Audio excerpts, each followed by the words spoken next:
Hello students, welcome to all of you to this channel. ଆଜି ମୁଁ ପରୀକ୍ଷାରେ ପଡ଼ୁଥିବା ଗୋଟେ ଗୁରୁତ୍ୱପୂର୍ଣ୍ଣ ପ୍ରଶ୍ନ ବା ବିଷୟ ସମ୍ପର୍କରେ ଆଲୋଚନା କରିବି। ସେଇଟି ହେଉଛି ଡିକ୍ସନାରୀ ଆଣ୍ଡ ରେଫରେନ୍ସ ସ୍କିଲ୍ସ। ଏଥିରେ କ'ଣ ହୁଏ, ତୁମକୁ ଇଂରାଜୀରେ ଗୋଟେ ୱାର୍ଡ଼ରେ 5ଟା ମିନିଂ ଦିଆଯିବ ଏବଂ ସେଇ ୱାର୍ଡ଼କୁ ବ୍ୟବହାର କରି ତୁମକୁ 5ଟା ବାକ୍ୟ ମଧ୍ୟ ଦିଆଯାଇଥିବ। କେଉଁ ମିନିଂ କେଉଁ ବାକ୍ୟ ପାଇଁ ଖାପ ଖାଇବ ତାକୁ ତୁମେ ଉତ୍ତରରେ ଲେଖିବ। ଯେଉଁ ୱାର୍ଡ଼ ପଡ଼ିବ ଡିକ୍ସନାରୀ ୱାର୍ଡ଼, ତାର ଗୁଡ଼ାଏ ଅର୍ଥ ଥାଇପାରେ ବା ବହୁତ ମିନିଂ ଥାଇପାରେ, କିନ୍ତୁ +2 ପରୀକ୍ଷାରେ 5ଟି ମିନିଂ ଦିଆଯାଉଛି ଏବଂ 5ଟି ସେଣ୍ଟେନ୍ସ ଦିଆଯାଉଛି। କେଉଁ ମିନିଂ କେଉଁ ସେଣ୍ଟେନ୍ସ ପାଇଁ ଖାପ ଖାଇବ ତାକୁ ତୁମେ ଉତ୍ତରରେ ଲେଖିବ। ଏଥିରେ ସମସ୍ୟା କ'ଣ? ଏଥିରେ କେତେ ଗୁଡ଼ିଏ ସମସ୍ୟା ରହିଛି। ପ୍ରଥମ ସମସ୍ୟା ହେଉଛି, ବେଳେବେଳେ ତୁମେ ଦେଖିବ ମିନିଂ ଗୁଡ଼ିକ ସମାନ ଲାଗୁଛି। ଯେତେବେଳେ ମିନିଂ ଗୁଡ଼ିକ ସମାନ ଭଳି ଲାଗେ ସେତେବେଳେ ଆନ୍ସର ଲେଖିଲା ବେଳେ ନିଶ୍ଚିତ ଭୁଲ ହୁଏ, ଆନ୍ସର ଗୁଡ଼ିକ ଏପାଖ ସେପାଖ ହେଇଯାଏ, ତେଣୁ ସେଠି ମାର୍କ କମିଯାଏ। ମିନିଂ ଗୁଡ଼ିକ ସମାନ ଲାଗିବା ସହିତ ଆଉ ବେଳେବେଳେ ମିନିଂକୁ ଆଦୌ ବୁଝି ହୁଏ ନାହିଁ। ଯଦି ମିନିଂ ବୁଝି ହେଉନାହିଁ କିମ୍ବା ଦିଆଯାଇଥିବା ସେଣ୍ଟେନ୍ସ ଯଦି ବୁଝି ହେଉନାହିଁ, ତାହେଲେ ଡିକ୍ସନାରୀରେ ନିଶ୍ଚିତ ଭାବରେ ପରୀକ୍ଷାର ତୁମର ପରଫର୍ମାନ୍ସ ଭଲ ହେବ ନାହିଁ। ତେଣୁ ପ୍ରଥମ କଥା, ମିନିଂ ବୁଝି ହେଉଥିବା ଦରକାର ଏବଂ ସେଥିପାଇଁ ଦିଆଯାଇଥିବା ସେଣ୍ଟେନ୍ସ ଗୁଡ଼ିକ ମଧ୍ୟ ବୁଝି ହେଉଥିବା ଦରକାର। ତେବେ ଯାଇ ତୁମେ କେଉଁ ମିନିଂ କେଉଁ ସେଣ୍ଟେନ୍ସ ପାଇଁ ଖାପ ଖାଇବ ତାହା ତୁମେ ସ୍ଥିର କରିପାରିବ। ମନେ ରଖ, ଆନ୍ସର କଲାବେଳେ ପ୍ରଥମେ ତୁମେ ମିନିଂ ଗୁଡ଼ିକୁ ଭଲ ଭାବରେ ବୁଝିବ, ସେଣ୍ଟେନ୍ସ ଗୁଡ଼ିକୁ ଭଲ ଭାବରେ ବୁଝିବ, ତାପରେ କେଉଁ ମିନିଂ କେଉଁ ସେଣ୍ଟେନ୍ସ ପାଇଁ ଖାପ ଖାଇବ। ବେଳେବେଳେ ଗୋଟେ ସେଣ୍ଟେନ୍ସର କେଉଁ ମିନିଂ ଖାପ ଖାଇବ ସନ୍ଦେହ ଉପୁଜେ। ତୁମେ ସେତେବେଳେ ସେଇ ଆନ୍ସରଟିକୁ ସେଇ କ୍ଷଣ ପାଇଁ ଛାଡ଼ି ଦେଇଥିବ। ଉତ୍ତର ସବୁ କରିସାରିଲା ପରେ ଯେଉଁଟା ବଳିବ, ତୁମେ ଯେଉଁ ପ୍ରଶ୍ନଟିକୁ ଛାଡ଼ିଛ ତାର ଆନ୍ସର ସେଇଟିକୁ ଲେଖିବ, ଯେଉଁଟା ବଳିଥିବା ଆନ୍ସର। ଯେଉଁ ୱାର୍ଡ଼ର 5ଟା ମିନିଂ ପଡ଼ିବ, ସେଇ ୱାର୍ଡ଼ର ସବୁବେଳେ 5ଟା ମିନିଂ ନଥାଏ। ପରୀକ୍ଷାର ଅବଶ୍ୟ 5ଟା ପଡ଼େ, କିନ୍ତୁ ଇଂଲିଶର ଗୋଟେ ଗୋଟେ ଶବ୍ଦ ଅଛି, ତାର ଶହ ମିନିଂ ଅଛି। ସେଥିରୁ ଆମେ ଗୋଟିଏ 2ଟା ବା 2-3ଟା ଜାଣିଥାଉ, କିନ୍ତୁ ବେଳେବେଳେ ଏମିତି ସମସ୍ୟା ଆସିବ, ତୁମେ ଜାଣିଥିବା ମିନିଂ ପଡ଼ିନଥିବ, ତୁମେ ଜାଣିନଥିବା ମିନିଂ ପଡ଼ିଥିବ। ସେତେବେଳେ ନିଶ୍ଚିତ ଭାବରେ ବହୁତ ଅସୁବିଧାର ସମ୍ମୁଖୀନ ହେବ। ଯେଉଁ ଶବ୍ଦର ବହୁତ ମିନିଂ ରହିଛି ସେହି ଶବ୍ଦରୁ କିଛି ପଡ଼େ। ଆଉ ଗୋଟେ ସମସ୍ୟା ହେଉଛି, ଧରାଯାଉ ତୁମ ସାର୍ ତୁମକୁ ଗୋଟିଏ ୱାର୍ଡ଼ ତାର ବିଭିନ୍ନ ମିନିଂ ତୁମକୁ ପଢ଼େଇଛନ୍ତି। ପରୀକ୍ଷାରେ ଧରାଯାଉ ସେଇ ୱାର୍ଡ଼ ପଡ଼ିଲା, କିନ୍ତୁ ସାର୍ ପଢ଼େଇଥିବା ମିନିଂ ପରୀକ୍ଷାରେ ଯେଉଁ ମିନିଂ ପଡ଼ିଛି ହୁଏତ ସେଇ ମିନିଂ ହେଇପାରେ, କିନ୍ତୁ ଭିନ୍ନ ଲାଙ୍ଗୁଏଜ୍ ବା ଅଲଗା ଭାଷାରେ ଲେଖା ହେଇଥିବ। ସେତେବେଳେ ମଧ୍ୟ ତୁମର କନଫ୍ୟୁଜନ୍ ସୃଷ୍ଟି ହୁଏ। ତା ଛଡ଼ା ମିନିଂ ଗୁଡ଼ିକ କେତେବେଳେ ନାଉନ୍, କେତେବେଳେ ଏଡଜେକ୍ଟିଭ୍, କେତେବେଳେ ଭର୍ବ, କେତେବେଳେ ଆଡ଼ଭର୍ବ, ଏଗୁଡ଼ିକୁ ମଧ୍ୟ ତୁମକୁ ଜାଣିବାକୁ ପଡ଼ିବ। ସାଧାରଣତଃ ମିନିଂରେ ଯେଉଁଗୁଡ଼ିକ ଭର୍ବ ମିନିଂ, ଯେଉଁଠି ମିନିଂର ଭର୍ବ ଆସିଥାଏ ସେଠି ଟୁ ଇନଫିନିଟିଭ୍ ୟୁଜ୍ କରାଯାଇଥାଏ। ଧର ଏମିତି to play a game, to see something, ଏଇସବୁ। ନାଉନ୍ ଯଦି ମିନିଂ ଥାଏ, ନାଉନ୍ କାଉଣ୍ଟେବୁଲ୍ ହେଇପାରେ, ଅନକାଉଣ୍ଟେବୁଲ୍ ବି ହେଇପାରେ। काउंटेबल नाउन होइतिले तार प्लुराल होइतिबो किंबा ता पूर्वरु ए एन व्यवहार करा जाइथिबो, दी भी व्यवहार करा जाइथिबो, फ्यू ए फ्यू मेनी एसु व्यवहार करा जाइथिबो काउंटेबल नाउन रे। जदि अनकाउंटेबल नाउन होइथाए ताल सेठी ए एन लागि परिबो नाही किंतु दी लागि परिबो। Much, little, a lot of, some a सब अनकाउंटेबल नाउन रे लागि परिबो एवं विशेष करी अनकाउंटेबल नाउन रो बहुवचन आदौ हेई परिबो नाही। तेणु तमे सेंटेंस रे जो से शब्दटी व्यवहार करा जाइछि जदि नाउन रे अछि सेटा काउंटेबल कि अनकाउंटेबल ताको विचार करके देखला परे तापरे मीनिंग भितरु को मीनिंग ता सेठी खाप खाइबो ताको स्थिर करिवो। वर्तमान आसीबा वर्ब मीनिंग को। जदि कोनोसी वर्ड रो मीनिंग वर्ब रे दिया जाय थाए ताले सेटारे से शब्दटी से मीनिंग ता टू रे आरंभ होइताए। जदि बा सब बेले समान टू लेखंती नाही किंतु बुझा पड़े वर्ब कहले गोटे कार्य को बुझाए। वाक्य भितर से शब्दटी को जेतोल व्यवहार करा जायथिबो तार पास्ट टेंस हेतिबो, ईडी लागिथिबो, पास्ट पार्टिसिपल हेतिबो, नचेत मॉडल पर व्यवहार करा जायथिबो, आईएनजी भी लगी थई पारे तुम सेतोल जानिबो जे ये वर्ब। तेणु वाक्य रे जदि वर्ब रहउची मीनिंग रो जो वर्ब जो गुडाक देइची ता भितरु के गोटे लागिबो। एही हिसाब रे तुम डिक्शनरी को स्थिर करिवो। मीनिंग रो जदि वर्ब अछि ताल से वाक्य रे देइथिबा वर्ब पाई व्यवहार करा जिवो। मीनिंग रे जदि नाउन अछि वाक्य भीतर जोडी नाउन अछि सेठी व्यवहार करा जिवो। मीनिंग रे जदि एडजेक्टिव अछि वाक्य भीतर जोडी एडजेक्टिव अछि सेठी व्यवहार करा जिवो। एवं एडजेक्टिव बोली तुम जानिबो केमिति एडजेक्टिव बोली तुम जानिबो जेई बोली एडजेक्टिव होइथिले से गोटे नाउन पाई व्यवहार करा जाय। जेमिति beautiful flower, tall boy, light shirt, light blue एसु एडजेक्टिव।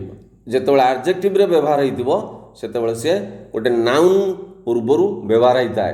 सेतबेले तुम जानिबो जे इठी एडजेक्टिव रे व्यवहार होइछि तेणु तुम मीनिंग गुडी को एडजेक्टिव मीनिंग भितर खोजिबो। तो प्रॉब्लम होछि परीक्षा रे नाउन के एडजेक्टिव के वर्ब के ए सब लेखा न थाए। तमे सेटा को मने मने बुझिकी स्थिर करिवो। वर्ब मीनिंग को वर्ब सेंटेंस भितर जोडी से वर्डटा को वर्ब रे यूज करा जाइछि तमे सेडी वर्ब मीनिंग यूज करिवो। नाउन जदि मीनिंग रे जदि नाउन थाए ताले वर्ब भितर सेंटेंस भितर जोडी से वर्ड को नाउन हिसाब रे व्यवहार करा जाइछि तमे सेडी व्यवहार करिवो। मु तुमको आज गोटे बड़ शब्द से होछि लाइट। लाइट रो मु तुमको आज 25-26 टा कि 27 टा मीनिंग कहबी एवं तार सेंटेंस मध्य मु से अनुसार देबी को मीनिंग को सेंटेंस पई खाप खाइबो तमे ताको देखिबो।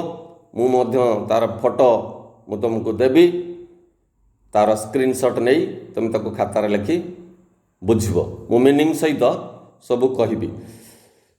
तमे भाबुथबो जे गोटे शब्दर बोधे 5टा मीनिंग अछि परीक्षार सही 5टा पड़िबो किंतु मन रख गोटे शब्दर 5 रु अधिक मीनिंग थाए हला। हुए तो तमे जानिथिबा मीनिंग परीक्षार पड़ी न थाई पारे एवं अन्य मीनिंग पड़ी थाई पारे। तेणु जेते दूर संभव तुम पक्षरे से गुडी को तमे अभ्यास करिवो। वर्तमान लाइट दिया जाइथिबा से मीनिंग गुडी को मु पढुची एवं तार अर्थ मु तुमको कहूची। लाइट रो प्रथम मीनिंग होची एब्सेंस ऑफ डार्कनेस, इल्यूमिनेशन और ब्राइटनेस। तुम जानिछ लाइट माने होची आलोक। आलोक को तो गणी हुए नहीं तेणु से अनकाउंटेबल नाउन।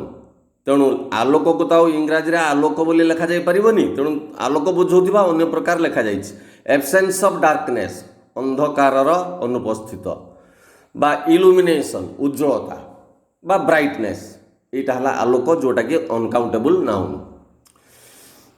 बी मीनिंग होची द थिंग और ऑब्जेक्ट दैट प्रोड्यूसेस इल्यूमिनेशन और एलिमिनेट्स द डार्कनेस, जो वस्तु उज्ज्वलता सृष्टि करे बा अंधकार को दूर करे साधारणतः लैंप, बल्ब इत्यादि। मीनिंग सी, लाइट माने होची हलुका कम ओजन विशिष्ट, of less weight comma not heavy, जोटा भारी नुहे बा वजन कम। D, of less colour, of faded colour not deep colour, जोटा फिका रंग ताकू भी लाइट कहती। ई, पब्लिक नॉलेज, जनसाधारणकर ज्ञान बा जनसाधारणकर गोचर को अणा जाइथिबा किछि जिनिस। एफ, समथिंग दैट इनफॉर्म्स, जहा तुमको किसी सूचना दिए। जी, ब्राइट उज्ज्वल। एच, टू ब्राइटेन उज्ज्वल करिबा। I, to ignite something, to set fire to something निया धरेइबा बा निया जालिबा। जे, टू इल्यूमिनेट उज्ज्वलता सृष्टि करिबा आलोकित करिबा। के, हैविंग नो इम्पोर्टेंस और सिग्निफिकेंस, जार किसी गुरुत्व नहीं। एल, नॉट सफिशिएंट और एडिक्वेट, हल्का माने हल्का खाद्य जोड़ा सफिशिएंट नुहे बा यथेष्ट नुहे। एम, डिजी बा गिडी, देह हाथ झिमझिम हो मुंड घोरई दबा। एन, ये भर्बर कहुई to dismount, to get down ओल्हे पड़ा, हाथी पिठिरू कि घोड़ा पिठिरू कि जो जहाँ पिठे बसिक जाऊच ओल्हे पड़ा को कहुए टू डिसमाउंट। ये टू लगी ये भर्ब। ओ, टू सेटल एलाइट उड़ी आसी बसवा, साधारणतः पक्षी मान व्यवहार करा जाए। पी, विथ लिटिल बैगेज, अल्प बा अल्प परिमाण। पी रो मीनिंग दिया जाइए विथ लिटिल बैगेज, अल्प गंठुली पत्र बा बैगेज जहाँ कह जाए साथी अल्प थिबा ताकू मध्य लाइट कहती। क्यू रे मीनिंग दिया जाउची with a clear soft and pleasant quality, अति स्पष्ट कोमल एवं मनोरंजन करुथिबा आनंद देउथिबा गुण। आर रो मीनिंग होची a match or device which can produce fire, दियासिली किंबा निया सृष्टि करुथिबा सेही प्रकार कोनोसी उपकरण। एस रो मीनिंग होची an expression in somebody's eyes, जनक आखिरे जो भाव प्रकाश पाए। टी रो मीनिंग होची a window or an opening which allows brightness or light into the room, room रो थिबा झरका किंबा गुटे फांका स्थान जो बाट दे घर भीतर को लाइट पड़े। यू रो मीनिंग होची डन सकाळ, अर्थात लाइट माने मध्य सकाळ पांता समय। भी रो मीनिंग होची जेंटल बा सॉफ्ट कोमल भद्र नरम। डब्ल्यू रो मीनिंग होची नॉट सीरियस और सिवियर, कठोर नुहे बा कड्डा नुहे हल्का। एक्स रो मीनिंग होची चीयरफुल मेरी बा जयफुल, ए मीनिंग तुम बुझी पार्थुबो। वाई रो मीनिंग होची हैविंग लिटिल अल्कोहल, जो मदरे कम परिमाण अल्कोहल थाए ताकू मध्य लाइट बोली कहा जाए। जेड रो मीनिंग होची ए पायोनियर ए फेमस पर्सन, कौन सी क्षेत्र रे जड़े अग्रगामी नेता बा अग्रगामी व्यक्ति। जेड वन रो मीनिंग होची सर्वड विथ एक्स्ट्रा मिल्क, साधारणतः चाहा बा कॉफी जो थर टिके आउ टिके अधिक क्षीर देकी परसा जाए ताकू मध्य लाइट कहती। वर्तमान मुझे वाक्य गुड़ी को पढ़ा सहित तार ओडिया मीनिंग कहीदेवी, एनसार मध्य मु फटर देवी, तुम ताकू मिलैकी पढ़। मु वर्तमान से वाक्य गुड़ी को पढ़ुची। Sentences number 1, I felt a light touch on my shoulder, मो कांध उपरे कई कोमल भाव स्पर्श बा हल्का स्पर्श करिवार मु अनुभव कली। Number 2, the match was cancelled due to poor light, अल्प आलोक जोगु मैचटा कैंसल हो गला। ये आलोक हूँ अनकाउंटेबल नाउन, तेणु से मीनिंगटा हम।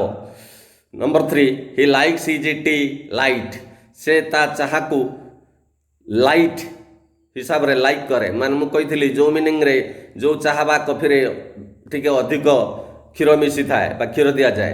4 number he got a light sentence for his crime ता अपराध पाई से टिके हल्का दंड पाइला एठी कम परिमाणर कम कठोरता विशिष्ट लाइट हला। तापरे 5 number meaning the doctor advised him to take a light beer डाक्तर ताकू कहले टिके लाइट बियर पी तो देह भल होई जिवो ता माने कुआ जाइथला जो जो मदरे कम परिमाण रे अल्कोहल थाए से मीनिंग खाप खाइबो।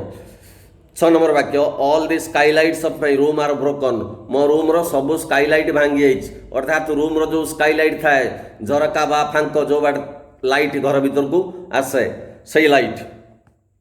7 number we will start our journey as soon as it is light आमे सकाळ हवा मात्रे यात्रा आरंभ करवा एटी लाइट माने सकाळ बा डॉन तेणु से मीनिंगटा खाप खाइबो।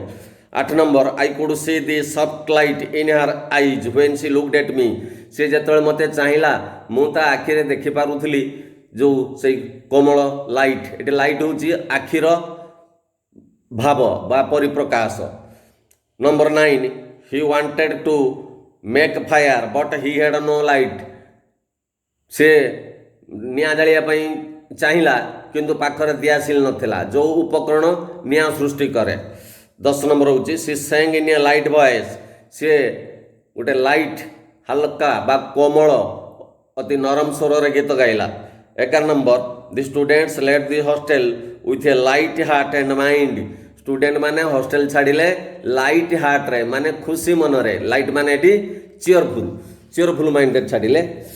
Number 12 William Wordsworth is a leading light in romantic poetry William Wordsworth होचंती रोमांटिक पोएट्री जन अग्रगामी नेता अग्रगामी व्यक्ति तेणु लाइट माने जोडी पायोनियर अग्रगामी देखियो सेटी मीनिंग।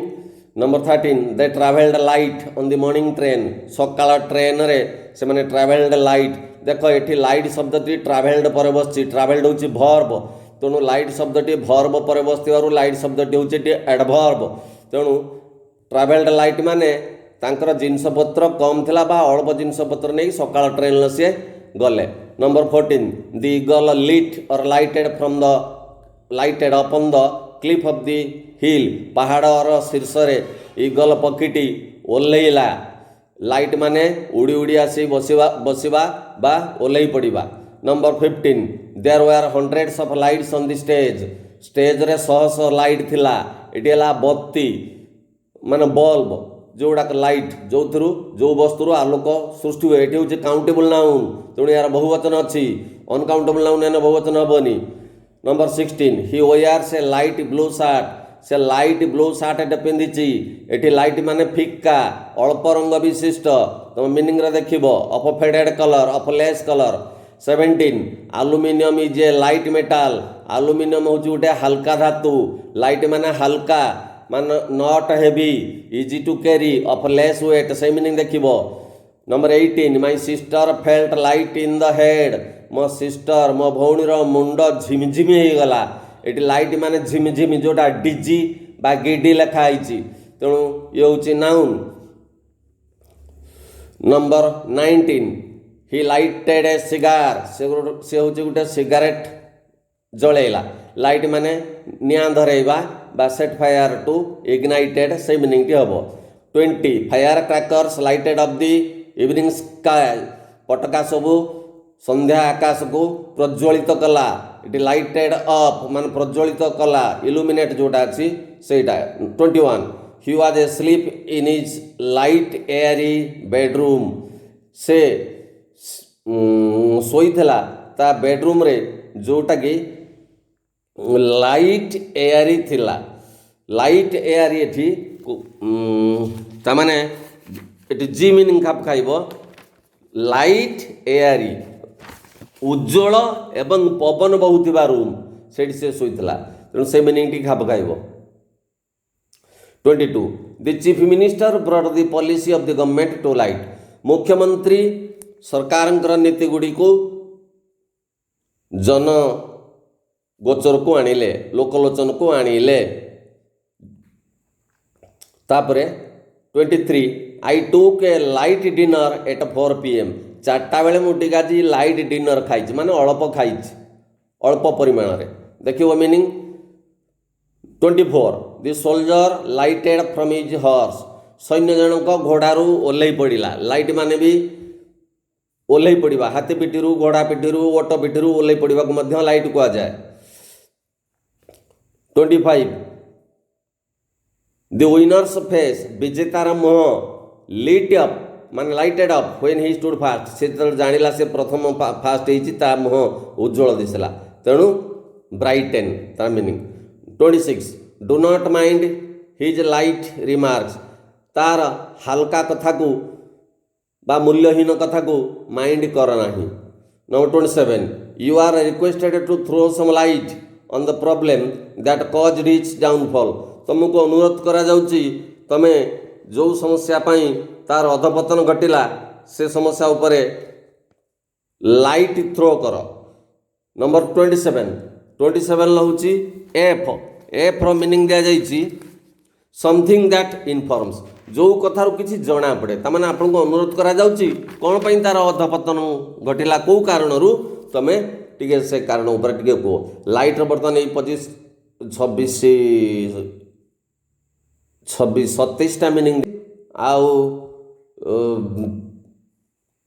लाइट जोटा हेडलाइट बा बीकन ताको मध्य लाइट बोली कह जाए आउ अन्य मीनिंग कह जाइए मु जो नोट करी फोटो उठे दौची तुम स्क्रीनशॉट नहीं तुम खातार लेखिक बुझब कि बहु गुड़िए देती तुम बुझापी किंतु परीक्षार सबू 5टा पड़ो 5टा मीनिंग 5टा सेंटेंस पड़ो तुम कौ मीनिंग कौ सेंटेंस खाप खाऊँगी तुम आंसर लिख समय बहुत होगा भिडियो को ये रखुची यापर मु तुमको नोट प्रिंटा दूची फोटोटा दूची ब्रैकेट रे मु जोटी एन लिखी सी हूँ नाउन यूएन जे अनकाउंटेबल नाउन आउ एडी जे एडजेक्टिव भी जे वर्ब एडी भी जे एडवर्ब तुम एगुड़ी को विचार करी कौ मीनिंग कौ वाक्य खाप खाइब लिखिब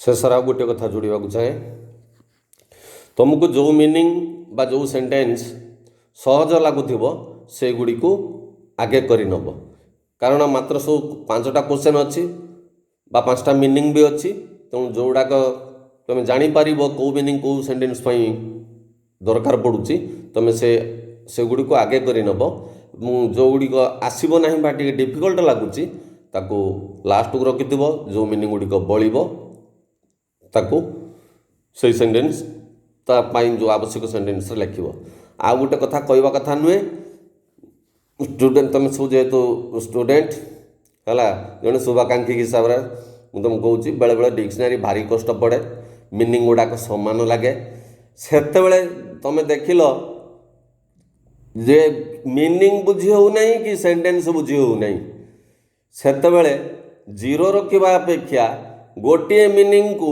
सबू सेंटेंस लिखिदेले गोटे मार्क मिलवा निश्चित तेणु खराब भाव ना मुझे कथाटी कहली तुम गोटे मार्क अति कम रही रोची धन्यवाद चैनल टी को सब्सक्राइब करिवो जदि भल लगी दि जाइए 27टा मीनिंग सहित 27टा वाक्य मध्य दि जाइए जो मीनिंग जो वाक्य सहित खाप खाइब तार उत्तर मध्य दि जाइए तुम सेगुड़ी को भल भाव अनुध्यान कर वर्तमान मु तुमपाई जो नोट प्रस्तुत करिछि बा जो थिरु कहली मु तार फोटो दौछि तुम ताको स्क्रीनशॉट करी खातारे लिखि नब